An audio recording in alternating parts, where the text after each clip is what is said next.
Na aula anterior estudamos o significado e a ocorrência das ligações covalentes.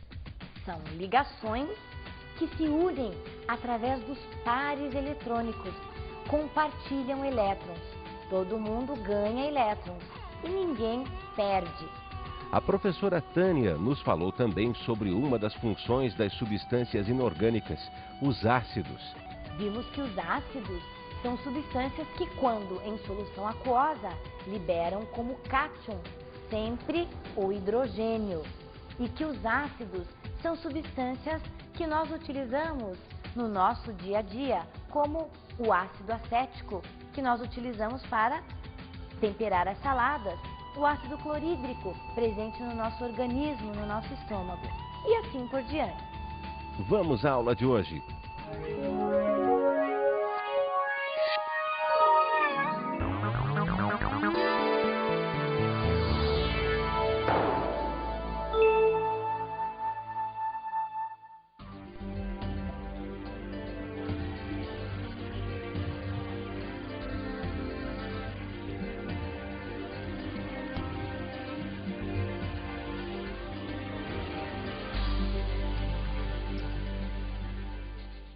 Olá, pessoal!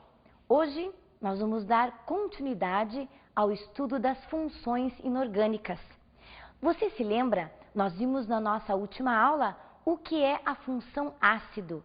Então, ácidos são substâncias que, quando em solução aquosa, ou seja, quando em água, liberam como cátion, ou seja, como íon positivo, apenas o hidrogênio com carga a mais. Essa é a definição de Arrhenius para ácidos. E hoje nós vamos estudar as demais funções da química inorgânica. Você se lembra que alguns ácidos nós provamos diariamente? Por exemplo, o ácido cítrico, que está contido no suco de laranja, no limão. E temos também o ácido acético, que nós utilizamos para temperar as nossas saladas, mais conhecido como vinagre. Então, hoje nós vamos estudar as bases. E as bases também são substâncias que estão presentes no nosso dia a dia, principalmente nos produtos de limpeza. Então, vamos ao conceito de base. Base, segundo Arrhenius, é toda substância que em solução aquosa sofre dissociação, liberando como único ânion o OH-, que é a hidroxila. Veja comigo o exemplo, hidróxido de bário. Quando nós pegamos o hidróxido de bário e colocamos numa solução aquosa, ocorre uma reação. A água tem o poder de quebrar esta molécula como se fosse pela metade, liberando o bário positivo para um lado e o OH negativo para o outro. Então, ao final de uma reação, nós temos o bário com carga mais 2, porque o bário é da família 2A, você se lembra? E o íon OH-, ou seja, 2 íons OH-, porque como o bário é da família 2A, para equilibrarmos o bário precisamos de 2 íons OH-, para ficarmos com duas cargas negativas, já que nós temos duas cargas positivas. E o mesmo com o hidróxido de sódio. Veja, ocorre a quebra da ligação. Então, após termos colocado hidróxido de sódio em uma solução contendo água, nós vamos ter o sódio separado com carga mais, indicando perda de um elétron, e o OH com carga negativa, indicando o ganho de um elétron. Então, bases, segundo Arrhenius, são substâncias que, quando em solução aquosa, liberam como íon negativo o íon OH-, ou hidroxila, íon hidróxido. A fórmula das bases, ela depende da carga de cada um dos íons presentes na fórmula. Então, veja, o bário, ele é da família 2A, então a carga dele é positiva, mais 2. E o OH tem carga menos 2. Então, para podermos fazer a junção do bário e do OH, nós precisamos ter um equilíbrio de cargas. O total de cargas positivas deve ser igual ao total de cargas negativas. Por isso que para um bário, nós utilizamos 2 vezes o OH. Então, a fórmula fica Ba, parênteses, OH, fecha parênteses, 2. Veja um outro exemplo. O sódio, por exemplo, é da família 1A, então a carga dele é mais. E o OH, carga menos. Então, para juntarmos e formarmos a fórmula do hidróxido de sódio, basta unirmos NaOH. Já no caso do alumínio, que tem carga positiva mais 3, para fazermos a junção do alumínio com o OH-, nós vamos precisar de 3 OHs para podermos equilibrar o alumínio. Então, a fórmula corretamente escrita fica Al, parênteses, OH, fecha parênteses, 3. Estas fórmulas que nós acabamos de ver recebem nomes específicos. Então, veja a nomenclatura das bases. A primeira base que nós vimos chama-se hidróxido de bário. A segunda base, hidróxido de sódio. E a terceira base que nós vimos, hidróxido de alumínio. Então agora, venha comigo até a bancada conhecer algumas bases que fazem parte do nosso dia a dia, do nosso cotidiano. Veja que nós temos o MgOH2. O MgOH2 é o hidróxido de magnésio, mais conhecido por vocês como leite de magnésia, aquele utilizado para combater a azia estomacal. Porque eu não sei se você se lembra, mas o estômago produz o ácido clorídrico. Então, para combater a azia e a acidez, nós usamos uma base, no caso aqui, o hidróxido de magnésio. Você se lembra também que uma das características dos ácidos é que eles eles nos fazem salivar. Quando você vê um copo, por exemplo, com limonada ou com limão, quando você toma, você percebe que a sua boca enche de água, né? Agora, já as bases, elas têm uma característica diferente. Elas têm um sabor adstringente, ou seja, amarra a boca. É aquela sensação que você tem quando você experimenta o hidróxido de magnésio. Parece que a sua boca fica amarrada, que nem quando você come caqui. Outro exemplo de outra base nós temos aqui é o hidróxido de sódio, o NaOH. E o NaOH é utilizado para desentupir pias, ralos, e ele também é muito utilizado para a fabricação de sabões. Outra base conhecida de vocês também é a água de cal. Você pode ver aqui embaixo que a cal, ela é praticamente insolúvel em água, ela apenas suja a água, mas ela é insolúvel. Então aqui nós temos a água de cal. Quando nós falamos de ácidos e bases, nós falamos de duas substâncias que uma é o oposto da outra. É como se falássemos assim, o quente e o frio. Então existem algumas diferenças básicas entre os ácidos e as bases. Então veja a primeira, com relação ao sabor dos ácidos e das bases. Nós já vimos que os ácidos têm um sabor azedo e as bases têm sabor adstringente. Sabor azedo quer dizer, produz salivação, aquela sensação de água na boca. E já a base tem um sabor adstringente, aquele sabor que amarra a boca. Quanto à solubilidade em água, os ácidos são quase todos solúveis em água. Já as bases são insolúveis. A única exceção é o hidróxido de amônio. Além disso, nós temos também a estrutura, o tipo de ligação. Nos ácidos, a ligação é a ligação molecular ou ligação covalente. E já nas bases, principalmente as bases dos metais alcalinos e alcalino-terrosos, essa união entre os átomos é a ligação iônica. Quanto à condutividade elétrica, os ácidos eles só conduzem a corrente elétrica em solução aquosa. Já as bases conduzem a corrente elétrica em solução aquosa, os hidróxidos alcalinos sendo iônicos, e também conduzem a corrente elétrica quando são fundidos. Quimicamente, nós podemos medir o caráter de uma substância, se ela é um ácido ou se ela é uma base. Para isso, nós utilizamos vários instrumentos, papel de tornassol, alaranjado de metila, podemos utilizar também o pH-metro, que nos indica, então, se a substância tem um caráter ácido ou básico. Por isso, chamamos de escala de acidez e basicidade. Vamos fazer uma analogia entre a escala, que seria o nosso pH-metro, e com um termômetro. Você sabe que quando o termômetro ele está indicando 0 grau ou abaixo de zero, a temperatura está muito fria. Quando está perto dos 20 graus, 25 graus, você sabe que é uma temperatura ambiente, uma temperatura neutra, uma temperatura agradável para o nosso organismo. Agora, se a temperatura começa a subir, por exemplo, 40 graus, 50 graus, você sabe, já está muito calor, então a temperatura está aumentando.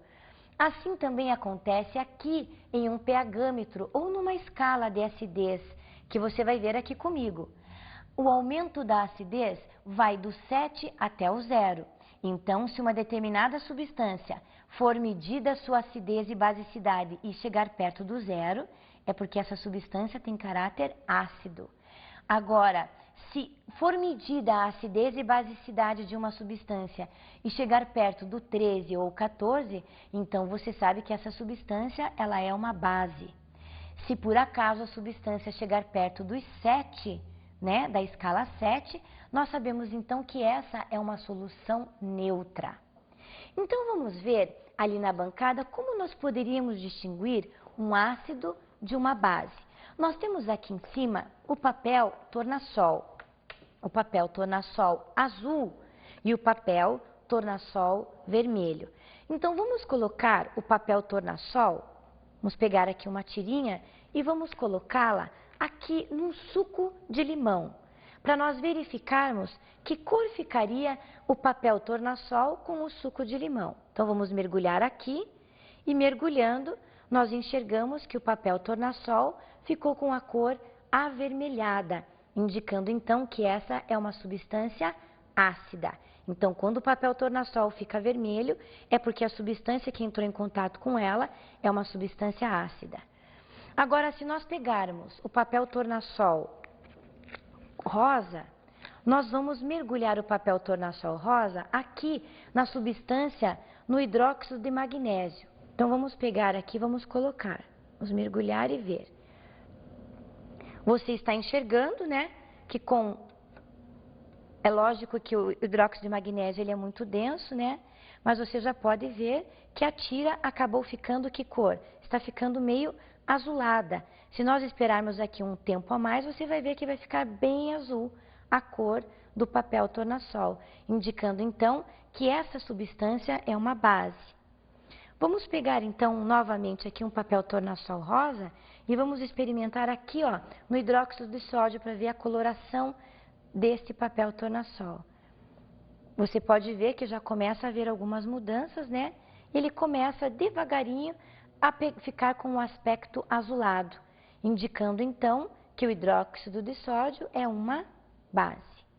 Então, os químicos utilizam todos esses aparatos porque nós não podemos sair experimentando as substâncias para ver se tem sabor azedo ou sabor que amarra a boca, porque as substâncias químicas são tóxicas. Então, para descobrir se uma determinada substância é ácida ou base, nós utilizamos mecanismos como estes, os papéis tornassol que nos indicam a presença de uma base ou de um ácido. Então, agora, nós vamos ver a terceira função da química inorgânica, que são os sais. Então, o que é um sal? Sal é toda substância que em solução aquosa sofre dissociação, liberando pelo menos um cátion diferente do H+, e um ânion diferente de OH-. Nós vamos agora então para um breve intervalo. E já já nós voltamos para conhecermos melhor os sais. Então, até lá!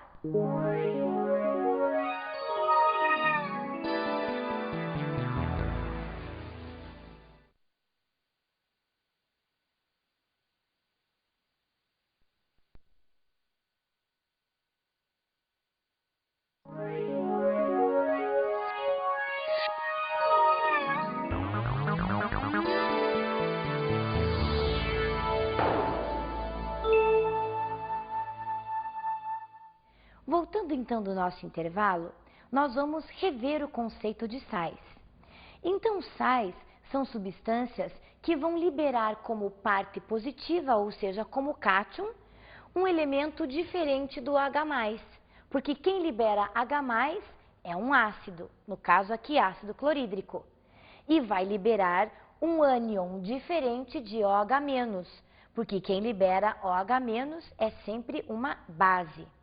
Então, os sais, eles têm a seguinte característica: um sal é formado pela parte positiva das bases e a parte negativa dos ácidos.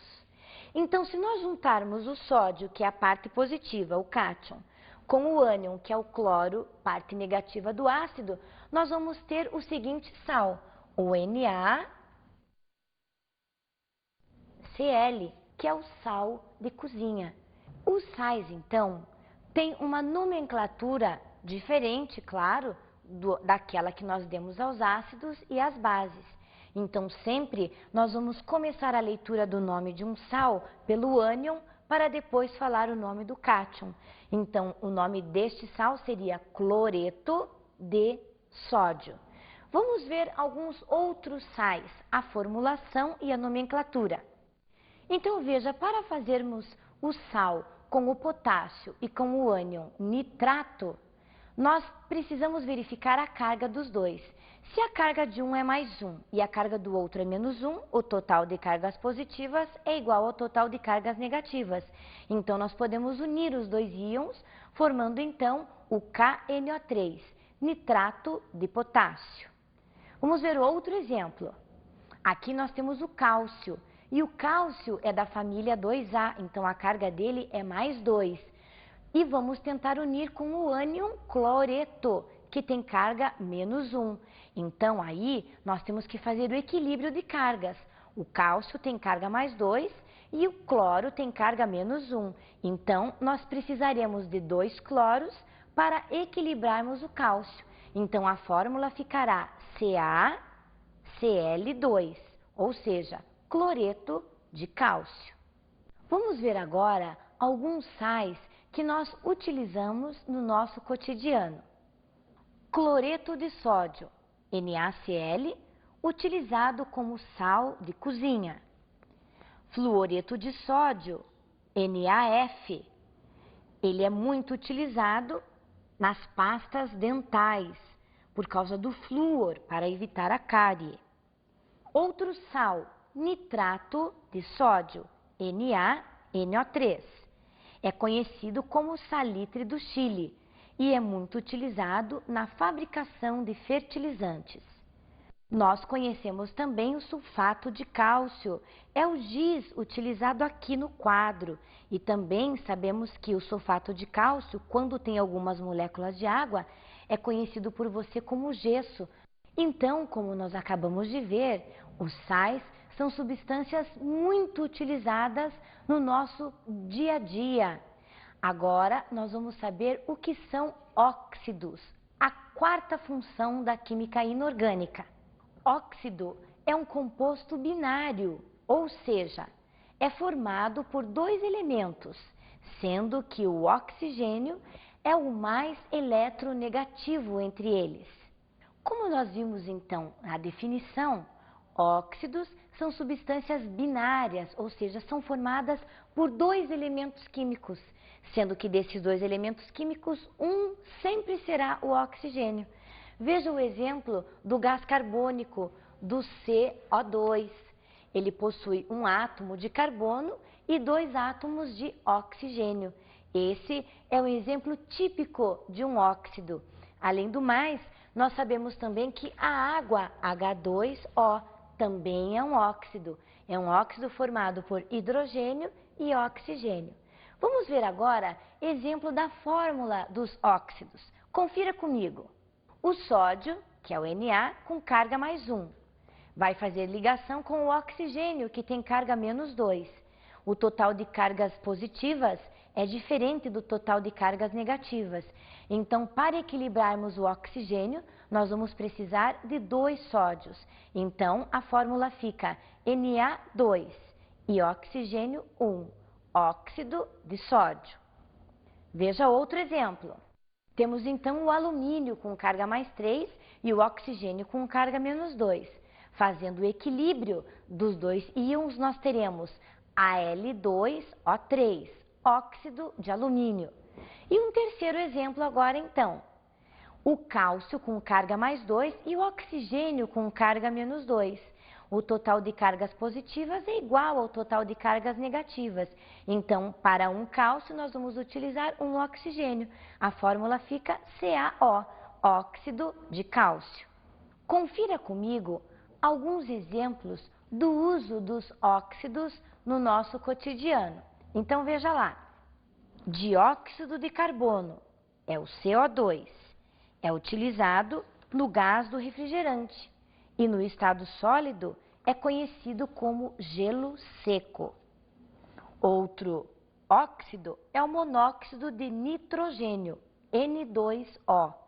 É o gás hilariante, o gás do riso. É usado na medicina como anestésico. Além disso, temos também outro óxido, o zarcão. A fórmula do zarcão é Pb3O4. É um elemento utilizado como pintura de fundo em superfícies metálicas, evitando a formação da ferrugem.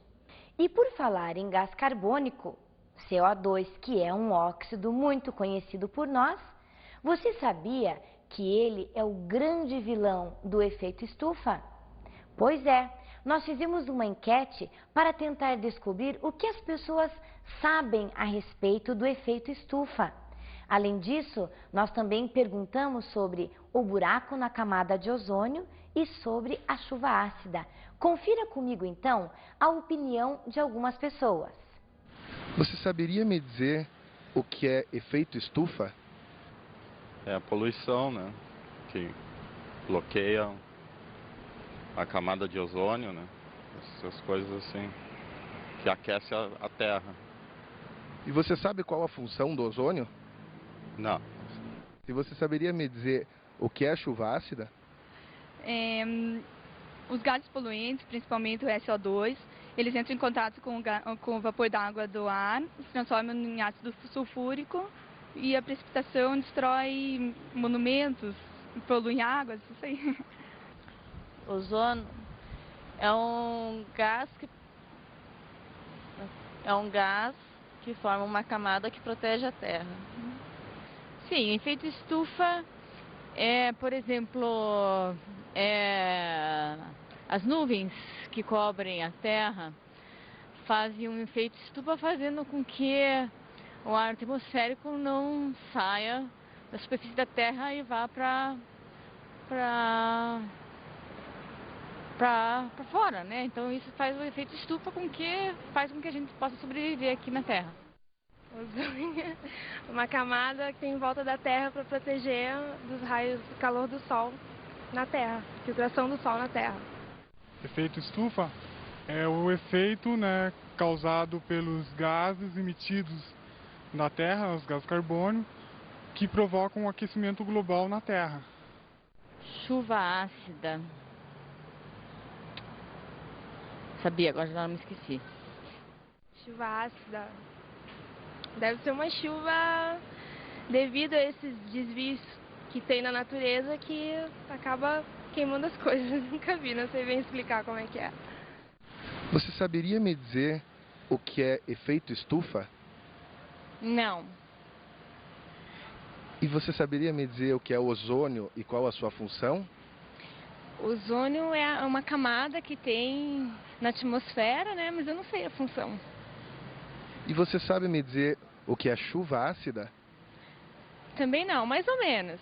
Não sei ao certo. O que é chuva ácida? Não faço nem ideia, só vi em filme.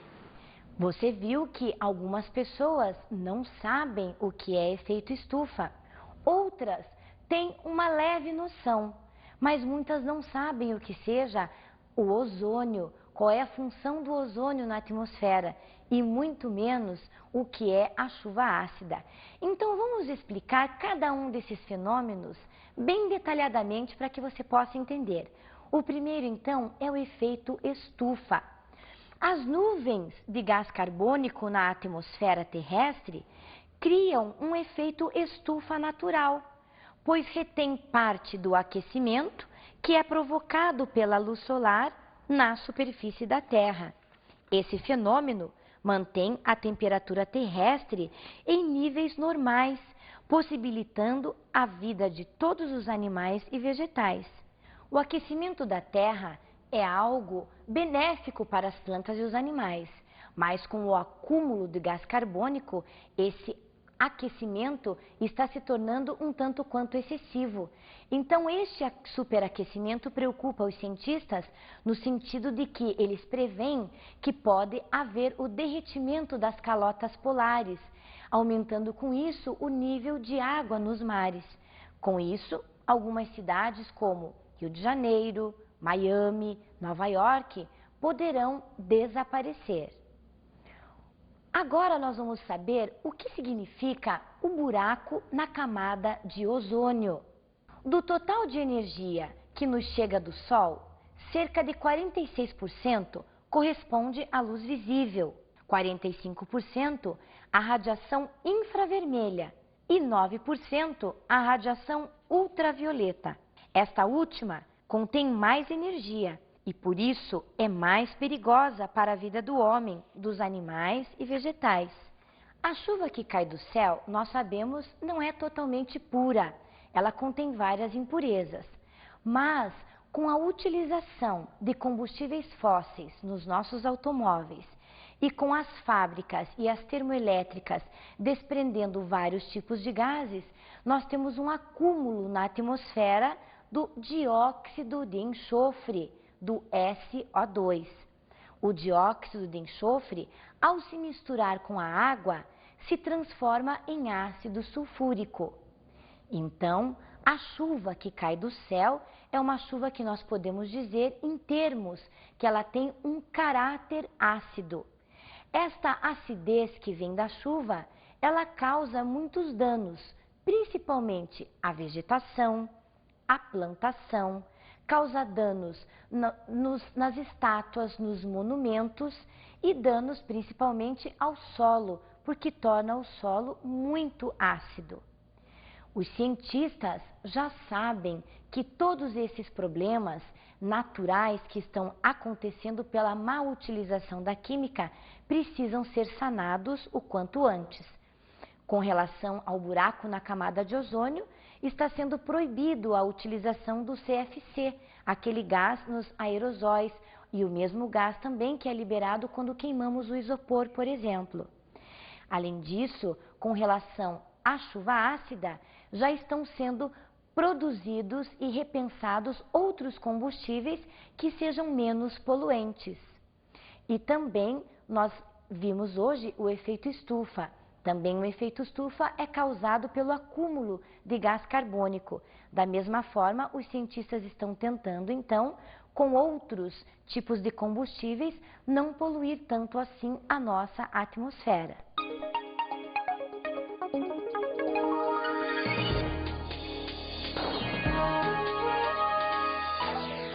A minha dica é que você procure conhecer um pouco mais sobre o buraco na camada de ozônio, a chuva ácida e o efeito estufa. 3 assuntos polêmicos dentro da química e que muitas pessoas não sabem detalhes e não sabem conceituá-los corretamente. Hoje, nós estamos encerrando o primeiro módulo. Eu desejo que você continue estudando química e vendo-a como uma ciência do seu dia a dia, do seu cotidiano.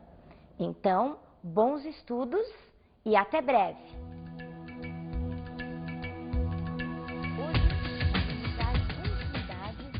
Na aula de hoje estudamos as funções base, sal e óxido. Nós vimos na nossa aula que as bases são substâncias que, quando em solução aquosa, liberam como íon negativo, ou seja, como ânion, sempre o OH-. Já os sais são substâncias que, quando em solução aquosa, liberam íon positivo diferente de H+, e íon negativo diferente de OH-. Então, os sais, nós chegamos à conclusão de que são formados pela junção da parte positiva das bases e da parte negativa dos ânions. E os óxidos são compostos binários, ou seja, formados por dois elementos, sendo que sempre um desses elementos vai ser o oxigênio. Observamos as fórmulas e as nomenclaturas destas funções. As bases são formadas pelo ânion hidróxido, OH-. Por isso, o seu nome fica hidróxido de sódio e a sua fórmula NaOH.